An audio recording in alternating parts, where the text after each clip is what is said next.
첫 번째 주제는 분기 실적 시즌, AI 투자 확산, 그리고 정책 감독 리스크가 맞물리며 여러 섹터가 동시에 요동치는 교차 섹터 순간이라는 내용입니다. 은행 금융권에선 사모 크레딧 노출이 재부각됐고 바클레이즈는 1분기 사모 크레딧 노출을 150억 파운드로 공개하며 MFS 붕괴로 2.28억 파운드의 신용 손실을 반영했다고 밝혔습니다.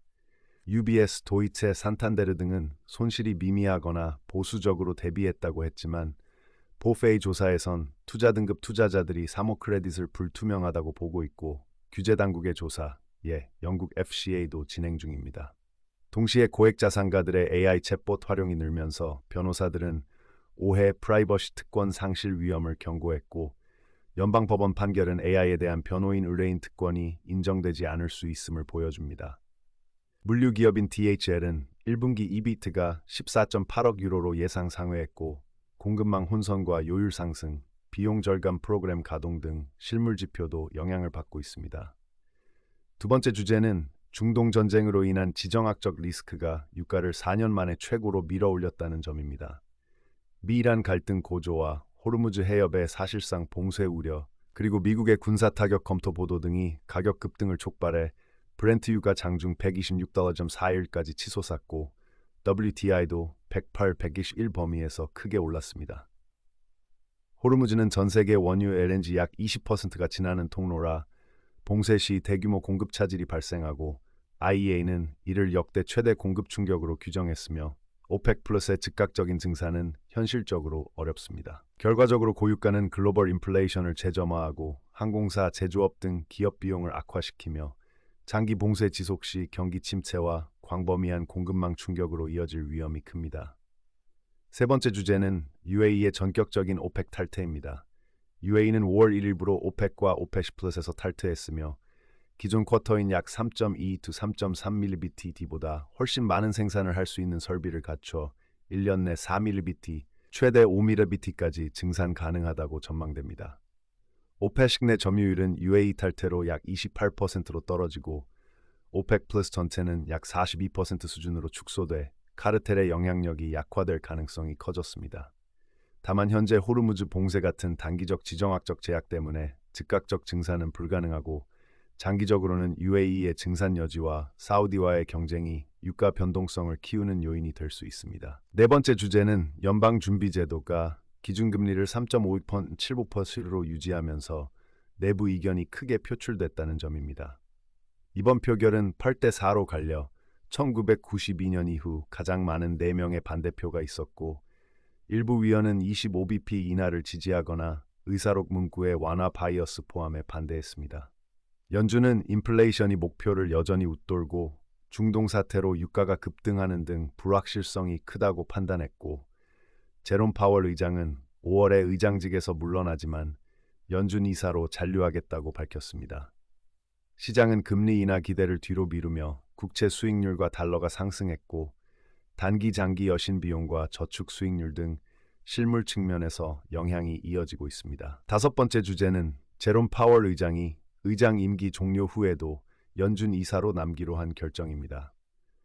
파월은 남은 이사 임기가 2년 있으며 이번 결정은 행정부의 법적 공세와 연방검찰 조사 등으로부터 연준의 독립성을 지키기 위한 것이라고 설명했습니다. 그는 그림자 의장이 되지 않겠다고 강조하며 저프로필로 활동하고 새 의장인 케빈 워시가 공식 책임을 지도록 하겠다고 말했고 이는 트럼프 대통령이 이사 공석을 추가로 채워 연준 지배력을 키우는 것을 사실상 막는 효과도 냅니다.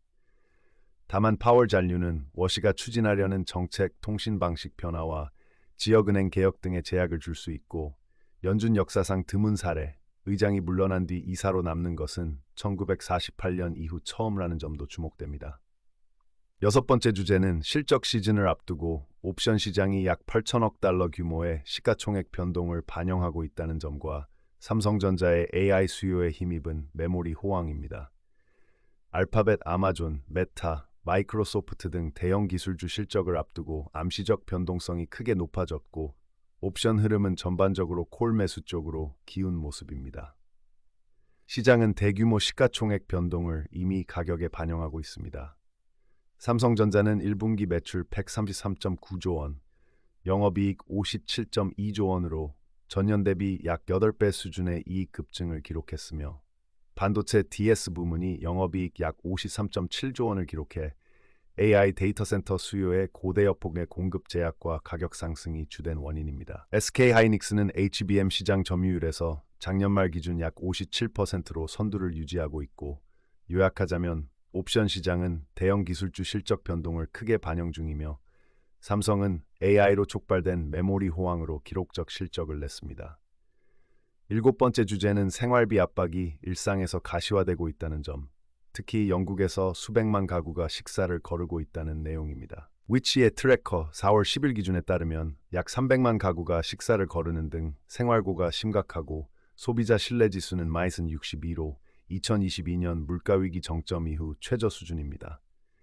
응답자의 85%가 식품 가격을 걱정하고 43%가 저가 제품을 선택하는 등 지출 축소가 광범위하게 일어나며 연체율도 최근 3개월 평균 7.5%로 상승했습니다. 위치는 필수품 접근성 확대 같은 긴급한 정책 개입을 의회에 요구하며 즉각적 조치 없이는 더 많은 가구가 극단적 선택을 할 위험이 크다고 경고했습니다. 여덟 번째 주제는 AI가 고임금 전문직 일자리를 재편하는 위험과 AI 기반 자산 법률 조언의 실무적, 법적 위험성입니다. 인도 IT BPO 업계에서 채용 둔화와 감원 가능성이 나타나고 있어 수백만 명의 고임금 노동자가 소비 기반을 약화시킬 우려가 있으며, TCS 등 대형 기업의 신규 채용 축소와 일부 해고 사례, 커그니전트의 AI 전환에 따른 감원 가능성 보도 등이 구체적 사례입니다.